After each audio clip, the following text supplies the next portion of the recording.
Cincinnati gets the last-second win despite Joe Burrow being sacked 9 times. Ryan Tannehill tossing 3 picks. Derrick Henry was not Derrick Henry.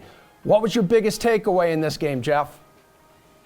I mean, the biggest takeaway is the Titans obviously shot themselves in the proverbial foot a little bit by running Derrick Henry, who hadn't played in 10 weeks, a little bit too much, and then Ryan Tannehill turned the ball over. I mean, it was just one of those situations where the Titans defense did everything they needed to do to win, but they basically got a complete floor game from the Titans offense. And the Titans offense floor game is not very good. They're right up there with the worst teams in the league when they play bad on offense. So that's pretty much how the Bengals got here. I mean, they did what they needed to do. Joe Burrow executed. I didn't really think they did anything spectacular. The big plays were there with Jamar Chase when they needed some chunk yardage, but realistically, this is a game I see the Titans lost rather than kind of the Bengals going out and showing us anything spectacular, because when you allow your quarterback to get sacked 9 times, 9 times? There's Bueller reference there. I don't really know how much faith I have in them going forward. All right, Pearce, how you feel about this one? Your biggest takeaway was what? Well, let's go a different route. Evan McPherson.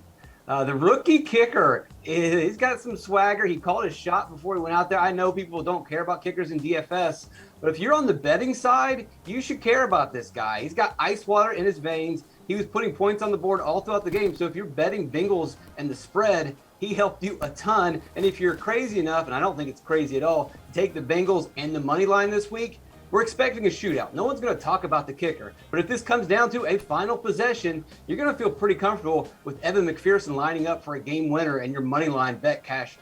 All right, Maddie, the Bengals are not a year away anymore. They're one of the AFC's top teams right now.